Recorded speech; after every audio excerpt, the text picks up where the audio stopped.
Hormuz के मुहाने पर ट्रंप ने बिछाया साजिशों का जाल।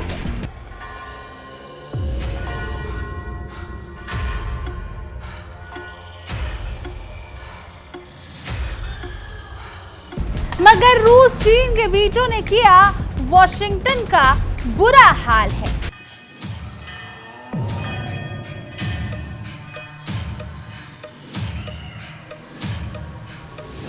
अब तेहरान को झुकाने वाला हर अमेरिकी पैतरा बेहाल है।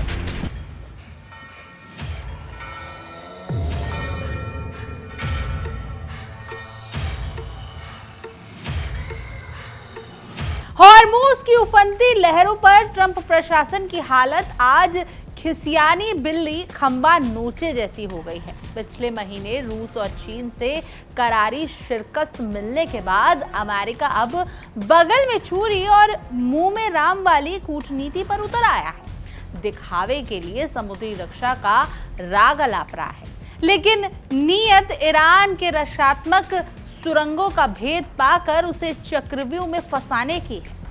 तेहरान जैसे देशों के कंधे पर बंदूक रखकर शिकार करने की ये कोशिश असल में उल्टा चोर कोतवाल को डांटे जैसे हाल है, जहां खुद खाड़ी को बारूद के ढेर पर बिठाने वाला वॉशिंगटन अब ईरान के आत्मरक्षा के अधिकारों को ही अपराध बता रहा है। लेकिन रूस चीन के वीटो ने ट्रंप के उस अहंकार की हवा निकाल दी है, जिसे अब उनकी 8 बजे की डेडलाइन उनके ही गले की फांस बन चुकी है।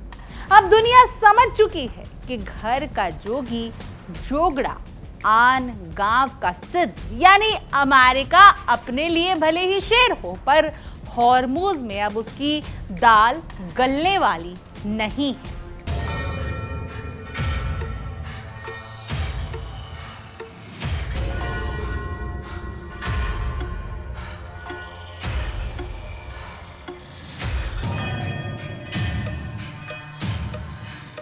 नमस्कार, मैं भावना सुखीजा और आप देख रहे हैं इंडिया डेली का खास शो विश्व युद्ध।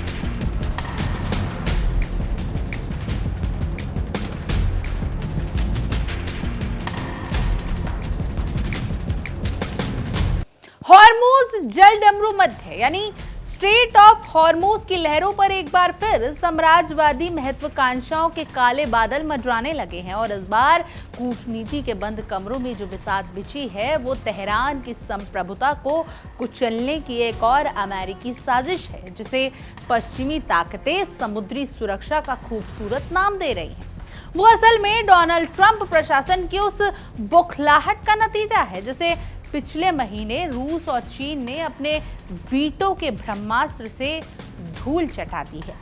वॉशिंगटन के अहंकार को मिली उस करारी शिकस्त के बाद अब ट्रंप ने शांति के ढोंग और कूटनीति के परपंच का सहारा लेकर एक नया चक्रव्यूह रच दिया है। सोमवार 4 मई को संयुक्त राष्ट्र में अमेरिकी राजदूत माइकल वॉल्ट्ज का बयान इस बात का प्रमाण है कि अमेरिका अब बहरीन और अपने अन्य पिछलग्गू देशों के साथ मिलकर ईरान की घेराबंदी की फिराक में है, ताकि खाड़ी क्षेत्र में अपनी गिरती हुई साख को फिर से बचा सके। ये नया प्रस्ताव ट्रंप की उसी विफल मैक्सिमम प्रेशर नीति का एक और चालक संस्करण है, जिसे उन्होंने प्रोपेगेंडा अप्रोच का नाम दिया। पिछली बार जब रूस और चीन ने अंतर्राष्ट्रीय मंच पर न्याय और संतुलन की रक्षा करते हुए अमेरिकी मंसूबों को मटियामेट किया था, तब दुनिया ने जान लिया था कि अब वॉशिंगटन की मनमानी के दिन लद चुके हैं। अपनी इसी हार की खींच मिटाने के लिए अब अमेरिका समुद्री टोल और सुरक्षा सुरंगों यानी कि सी माइंस को मुद्दा बना रहा है। ईरान द्वारा अपनी सीमाओं की रक्षा के लिए उठाए गए कदमों को अवैध वसूली बताना और अमेरिका की उस दोहरी मानसिकता को दर्शाता है, जो खुद तो पूरी दुनिया के संसाधनों पर कब्जा जमाना चाहता है, लेकिन किसी और के देश के आत्मरक्षा के अधिकार को अपराध मानता है। ट्रंप प्रशासन अब कुवैत, कतर और सऊदी अरब जैसे देशों को ढाल बनाकर इस लड़ाई को ग्लोबल संकट के रूप में पेश करने की कोशिश कर रहे हैं। ताकि ईरान की सैन्य क्षमताओं की गोपनीय जानकारी, जैसे सुरंगों की सटीक लोकेशन, हथियाई जा सकती है। सबसे विडंबनापूर्ण बात यह है कि ट्रंप प्रशासन ये प्रपंच तब रच रहा है जब क्षेत्र में एक अस्थायी युद्ध विराम लागू है। एक तरफ ईरान शांति और स्थिरता के लिए अपनी प्रतिबद्धता दिखा रहा है, वहीं दूसरी तरफ वॉशिंगटन कूटनीतिक युद्ध छेड़कर इस शांति को भंग करने की पुरजोर कोशिश कर रहा है। रूस और चीन इस बार भी ट्रंप के इस खोखले चक्रव्यूह के साथ एक अभेद दीवार बनाकर खड़े हैं। अमेरिका का यह सोचना कि वो तेल आपूर्ति और एशियाई बाजारों का डर दिखाकर बीजिंग और मॉस्को को अपने पाले में कर लेगा, उसकी सबसे बड़ी गलतफहमी है। बीजिंग और मॉस्को भले ही शांति बांति जानते हों कि क्षेत्र में असली स्थिरता ईरान की सुरक्षात्मक कार्रवाई से नहीं बल्कि ट्रंप की उन नीतियों से पैदा होती है जो केवल तनाव और प्रतिबंधों की भाषा समझती है। ट्रंप का ये नया प्लान ईरान को घुटनों पर लाने के बजाय खुद अमेरिका की कूटनीति कमजोरी और सैन्य असमर्थता को ही उजागर कर रहा है। अब दुनिया की निगाहें इस बात पर टिकी हैं कि कैसे रूस और चीन एक बार फिर अंतर्राष्ट्रीय मंच पर ट्रंप के इन साम्राज्यवादी मंसूबों को परास्त करेंगे। साम्राज्यवादी ताकतों की इन नई चालबाजी के पीछे असल मकसद व्यापार की सुरक्षा नहीं बल्कि ईरान की उन रक्षात्मक कतारों को भेदना है जिन्हें पार कर पाना अमेरिकी नौसेना के बस की बात है ही नहीं। ट्रंप प्रशासन की ये मांग कि ईरान अपनी समुद्री सुरंगों की सटीक लोकेशन सार्वजनिक करे अंतर्राष्ट्रीय कानूनों के नाम पर की जा रही एक खुली जासूसी है। ये बिल्कुल वैसा ही है जैसे किसी देश से उसके किले के गुप्त दरवाजों का नक्शा मांग लिया जाए ताकि उस पर हमला करना आसान हो सके। रूस और चीन इस कूटनीतिक धुरंधरता को बाखूबी समझ रहे हैं। वो जानते हैं कि यदि आज ईरान की इन रक्षा प्रणालियों को कमजोर किया गया तो कल वॉशिंगटन का अगला निशाना कोई भी संप्रभु राष्ट्र हो सकता है जो उसकी जी हजूरी करने से इनकार कर दे। ट्रंप का यह दावा है कि एशियाई देशों की अर्थव्यवस्था ईरान की वजह से खतरे में है, दरअसल एक बहुत बड़ा सफेद झूठ है जिसे वैश्विक समर्थन जुटाने के लिए बुना गया है। सच तो ये है कि चीन और रूस जैसे बड़े व्यापारिक साझेदार खुद ईरान के साथ खड़े हैं क्योंकि वो जानते हैं कि हॉर्मुज़ में असली तनाव का कारण ईरान की ट्रोलिंग नहीं बल्कि खाड़ी में अमेरिकी युद्धपोतों की अनचाही मौजूदगी है। बीजिंग की नज़र में ये प्रस्ताव केवल एक आर्थिक ढाल है जिसके पीछे अमेरिका अपनी सैन्य विफलताओं को छिपाना चाहता है। मॉस्को ने भी संकेत दे दिया है कि वो किसी भी ऐसे एक तरफा प्रस्ताव का समर्थन नहीं करेगा जो ईरान के आत्मरक्षा के नैतिक अधिकार का हनन करता है, चाहे ट्रंप इसे कितना भी फोकस्ड या तनावपूर्ण दिखाने की कोशिश क्यों ना करे। क्षेत्रीय कूटनीति के चश्मे से देखा जाए तो ट्रंप प्रशासन द्वारा बहरीन, कुवैत और कतर जैसे देशों को इस मसूदों में शामिल करना एक सोची समझी साजिश है ताकि अरब जगत और ईरान के बीच की गई और गहरी खाई कर सके। अमेरिका चाहता है कि खाड़ी देश आपस में उलझे रहें और वो एक पेच की भूमिका निभाते हुए अपने हथियारों का बाजार गर्म रखे, लेकिन ईरान ने बार बार यह साबित किया है कि उसकी सैन्य शक्ति किसी पड़ोस देश के खिलाफ नहीं बल्कि बाहरी अक्रामियों के खिलाफ एक ढाल है। ट्रंप का एक ये नया चक्रव्यूह वास्तव में उन खाड़ी देशों के लिए भी है एक चेतावनी जिन्हें अमेरिका अपने राजनीतिक स्वार्थ के लिए मोहरे की तरह इस्तेमाल कर रहा है। संयुक्त राष्ट्र सुरक्षा परिषद में होने वाली ये आगामी भिड़ंत ये तय करेगी कि दुनिया एक ध्रुवीय अमेरिकी दादागिरी के नीचे दबी रहेगी या फिर रूस, चीन और ईरान जैसे देशों की एकजुटता एक नए न्यायपूर्ण विश्व व्यवस्था की नींव रखेगी। ट्रंप की ये नई कूटनीतिक चाल उनके कार्यकाल की सबसे बड़ी हार साबित हो सकती है क्योंकि वो एक ऐसे राष्ट्र के मनोबल को तोड़ने की कोशिश कर रहे हैं जिसने दशकों के प्रतिबंधों के बावजूद झुकना नहीं सीखा। जब सोमवार को ये प्रस्ताव मेज पर आया तो दुनिया देख रही है कि कैसे वॉशिंगटन का मैक्सिमम प्रेशर रूस और चीन के वीटो की दीवार से टकरा कर एक बार फिर चकनाचूर हो गया और हॉर्मुज़ की लहरें गवाह बनी कि अब हुक्म अमेरिका का नहीं बल्कि क्षेत्रीय ताकतों का चलेगा। हॉर्मुज़ के मुहाने पर महाविनाश की आहट के बीच संयुक्त राष्ट्र सुरक्षा परिषद से आई खबर ने यह साफ कर दिया कि दुनिया अब अमेरिकी मनमानी के आगे घुटने टेकने को तैयार नहीं है।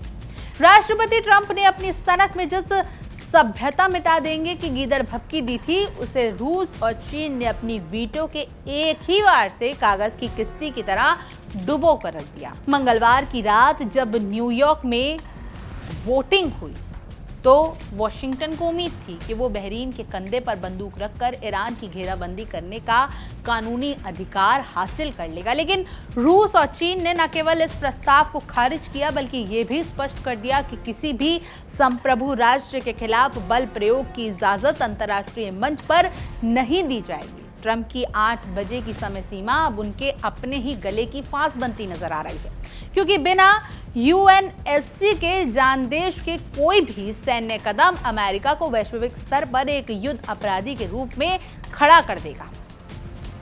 खैर, आप इसी मुद्दे पर देखिए हमारे सहयोगी विवेक शांडिल्या के खास शो वर्ल्ड नाउ की ये खास पेशकश।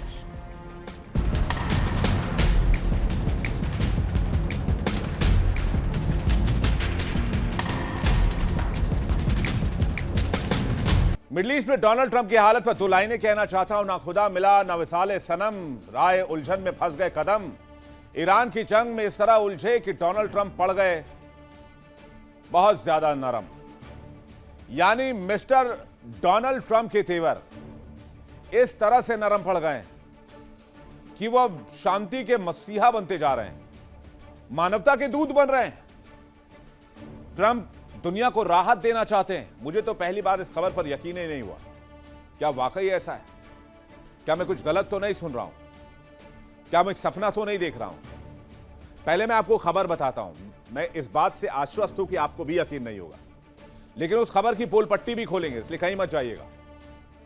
कहते हैं अमेरिका ईरान में युद्ध में एक नया मोड़ आया। कहानी यह है कि ईरान के 14 सूत्रीय प्रस्ताव के बाद डोनाल्ड ट्रंप की ओर से जवाब आया। इसके बाद स्ट्रेट ऑफ होर्मुज में अमेरिकी निगरानी के बीच जहाजों का गुजरना शुरू हो गया। चलिए, राहत की बात है। और अमेरिका का कहना है कि ईरान से संकट में और देश क्यों परेशान हो। और यह बात अमेरिका को होश कब आया? 2 महीने के बाद, जब दुनिया के कई मुल्क बैंकरप्ट होने की कगार पर हैं। ट्रंप कहते हैं कि जहाजों के फंसने से नाविक और क्रू मेंबर परेशान हो रहे हैं। उनके पास रसद बहुत कम है, खाने के लिए खाना नहीं बचा है, इसलिए मानवता के आधार पर जहाजों को अमेरिकी निगरानी में गुजरने दिया जाएगा। यानी संकट पैदा किया अमेरिका ने, उसमें पूरी दुनिया को फंसाया अमेरिका ने, और अब जब सरेंडर करके अमेरिका पीछे हट रहा है तो कह रहा है कि मैंने मानवता के तौर पर मदद की है। तो क्या स्ट्रेट ऑफ होर्मुज खोल दिया अमेरिका ने? खबर तो कुछ ऐसी ही बताई जा रही है। इस ऑपरेशन को नाम दिया है अमेरिका ने प्रोजेक्ट फ्रीडम। अमेरिका का मानना है दुनिया इससे राहत की सांस लेगी, लेकिन दुनिया का यह भी मानना है कि राहत की सांस को बंद किसने किया। तस्वीर आपको दिखाते हैं। सेंटकॉम ने तस्वीर जारी की है। इसके जरिए बताने की कोशिश की है कि ट्रंप ने प्रोजेक्ट फ्रीडम लॉन्च किया है स्ट्रेट ऑफ होर्मुज में। इसके जरिए होर्मुज में फंसे जहाजों को यहां से निकाला जाएगा। हेलीकॉप्टर और जेट्स आसमान में फर्राटे भरेंगे, निगरानी करेंगे। समंदर में डिस्ट्रॉयर्स और युद्धपोत जहाजों की रक्षा करेगा। फिर होर्मुज से जहाज धीरे धीरे करके गुजर जाएंगे। ईरान ने कहा है, ना भूतो ना भविष्यते, ना इतिहास में हुआ और ना ही फ्यूचर में होने देंगे। बताएंगे आपको क्या है इसके जो इंप्लीकेशंस हैं वो क्या है वो देखेंगे। लेकिन एआई से हमने वीडियो जनरेट किया है, जरा उसको फुल स्क्रीन देखते हैं। बहुत सिनेमैटिक वीडियो है। हमारी टीम बहुत अच्छा काम करती है आप लोगों तक बेहतर प्रेजेंटेशन लाने के लिए। तो जरा ये तस्वीर आप देखिए फुल स्क्रीन। ये होर्मुज को हमने एक तरह से रिप्रेजेंट करने की कोशिश की है, जहां पर अमेरिकी नेवी मौजूद है, और यहां से अमेरिकी नेवी की निगरानी में उनकी पेट्रोलिंग में व्यापारिक जहाजों को यहां से निकाला जा रहा है।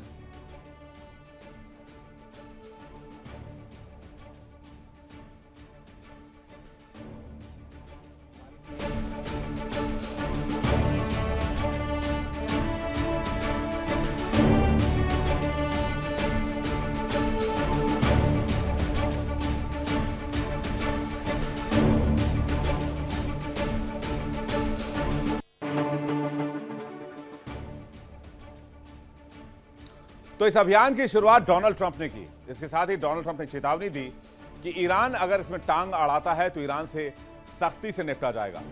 लब्बो लुबाब ये कि अब आज की तारीख में अमेरिका ईरान को विलन बताना चाहता है स्ट्रेट ऑफ हॉर्मूज के जरिए और खुद को दुनिया का मसीहा साबित कर रहा है। लेकिन डोनाल्ड ट्रंप जो चश्मा दुनिया को पहनाना चाहते हैं, वो चश्मा पहले से दुनिया के कई देश पहनकर सच्चाई देख चुके हैं। ट्रंप ने ट्रूथ सोशल पर लिखा, कई जहाज खाने पीने और जरूरी सामान की कमी से जूझ रहे हैं। हम इन निर्दोष जहाजों को, जिनका कोई दोष नहीं है, जो युद्ध में शामिल नहीं है, उन्हें सुरक्षित बाहर निकाल रहे हैं। ट्रंप ने इसे मानवीय कदम बताया और कहा कि मिडिल ईस्ट सहित, ईरान सहित इस इलाके में मौजूद देशों को इसका फायदा होगा। अमेरिकी सेंटकॉम के मुताबिक अमेरिका का यह मिशन काफी व्यापक है और इस मिशन में मिसाइल डिस्ट्रॉयर, 100 से ज्यादा विमान, ड्रोन और 15,000 से ज्यादा सैनिक शामिल हैं। CENTCOM commander admiral Brad Cooper ने कहा कि यह क्षेत्रीय सुरक्षा और वैश्विक अर्थव्यवस्था के लिए जरूरी है। अब आपको बता दें कि स्ट्रेट ऑफ हॉर्मूज से दुनिया का लगभग 20% तेल और बड़ी मात्रा में गैस और उर्वरक आता है। 28 फरवरी को शुरू हुए ईरान युद्ध के बाद ईरान ने इसे पूरी तरीके से बंद रखा था, खास करके अमेरिका और इजराइल के लिए।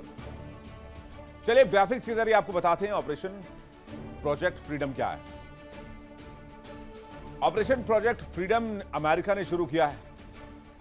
एक अमेरिकी सैन्य अभियान है। उद्देश्य यह है कि हॉर्मूज से जहाजों को सुरक्षित निकाला जाए। कमर्शियल जहाज जो काफी दिन से यहां पर फंसे हुए उनको बाहर किया जाए।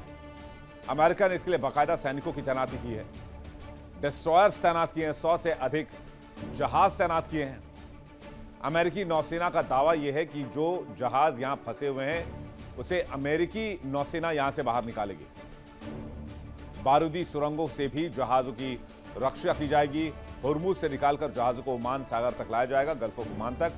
इसके बाद जहाज अपने अपने डेस्टिनेशन के लिए रवाना हो जाएंगे। हॉर्मूज में ईरान और अमेरिका दोनों ने घेरेबंदी कर रखी है।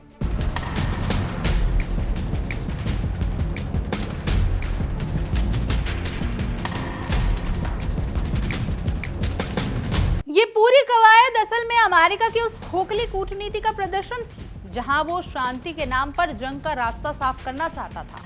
बहरीन द्वारा लगाए गए प्रस्ताव के शुरुआती मसौदे में सभी जरूरी उपयोग जैसे खतरनाक शब्दों का इस्तेमाल किया गया था, जिसका सीधा मतलब ईरान पर सैन्य हमलों और उसके जल क्षेत्र पर कब्जा करना था। लेकिन रूस, चीन और यहां तक कि फ्रांस के कड़े रुख ने ट्रंप प्रशासन को इतना मजबूर कर दिया कि प्रस्ताव को बार बार कमजोर करना पड़ा।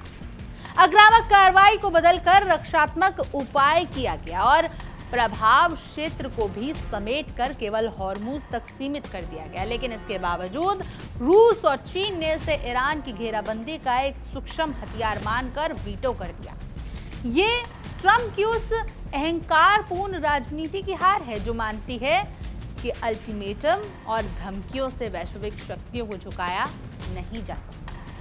ईरान ने 28 फरवरी से जारी की अमेरिकी और इजराइल हमलों के खिलाफ जो जवाबी कार्रवाई की है उसे पश्चिम आतंक करार दे रहा है, जबकि तेहरान के लिए ये अपने अस्तित्व को बचाने का एक न्यायपूर्ण संघर्ष है। हॉर्मूज स्ट्रेट पर ईरान की सख्ती असल में उस आर्थिक आतंकवाद का जवाब है जो अमेरिका ने प्रतिबंधों के जरिए ईरान पर थोपा है। ऊर्जा की बढ़ती कीमतें और तेल की सप्लाई में बाधा का असली जिम्मेदार तेहरान नहीं बल्कि ट्रंप की वो उकसावे वाली नीति है जिसने एक शांत जलमार्ग को युद्ध के मैदान में बदल दिया है। पाकिस्तान और कोलंबिया का वोटिंग से दूर रहना ये भी दर्शा रहा है कि अब विकासशील देश भी अमेरिका के इस एक तरफा युद्ध में मोहरा बनने को तैयार नहीं है। ट्रंप ने बिजली संयंत्रों और पुलों को निशाना बनाने की जो धमकी दी है वो किसी राष्ट्र के राष्ट्रपति की नहीं बल्कि एक साम्राज्यवादी तानाशाह की भाषा है, जिसे रूस और ईरान ने और चीन ने वक्त रहते लगाम लगा दी। अब जब घड़ी की सुइयां ट्रंप की समय सीमा की ओर बढ़ रही हैं तो पूरी दुनिया की सांसें थमी हुई हैं। रूस और चीन के वीटो ने तेहरान को वो सुरक्षा कवच प्रदान किया है जिसने ट्रंप के मैक्सिमम प्रेशर के गुब्बारे की हवा निकाल दी है। यदि अमेरिका अब भी बल प्रयोग करता है तो वो न केवल संयुक्त राष्ट्र के चार्टर का उल्लंघन होगा बल्कि एक ऐसे महायुद्ध की शुरुआत होगी जिसका अंत अमेरिका के पतन के साथ ही होगा। मॉस्को और बीजिंग ने ये जता दिया है कि मिडिल ईस्ट अब वॉशिंगटन की जांगीर नहीं है और ईरान अकेला नहीं है। ट्रंप के पास अब दो ही रास्ते बचे हैं, या तो वो अपनी अपमानजनक हार स्वीकार कर कूटनीति के मेज पर लौट आए, या फिर एक ऐसी आग सुलझाए जिसमें उनका अपना प्रशासन और उनकी कथित विरासत जलकर राख हो जाए। हॉर्मूज की लहरें आज ईरान के अजय संकल्प और चीन रूस की अडिग मित्रता की गवाही दे रही है। खैर, आपकी इस पूरी रिपोर्ट पर क्या कुछ राय है, आपके क्या विचार हैं, कमेंट सेक्शन में जरूर बताएं। और तमाम देश और दुनिया की खबरों के लिए आप देखते रहिए इंडिया डेली और हमारा खास शो, जिसमें हम दिखाते हैं पूरे विश्व के युद्ध से रिलेटेड विश्लेषण। देखते रहिए विश्व युद्ध। देखिए इंडिया डेली 24/7 अब आपके स्मार्ट टीवी पर। इंडिया डेली मौजूद है सभी डिजिटल प्लेटफॉर्म पर लाइव और लगातार। इंडिया डेली 24/7 हर दिन राष्ट्र को समर्पित।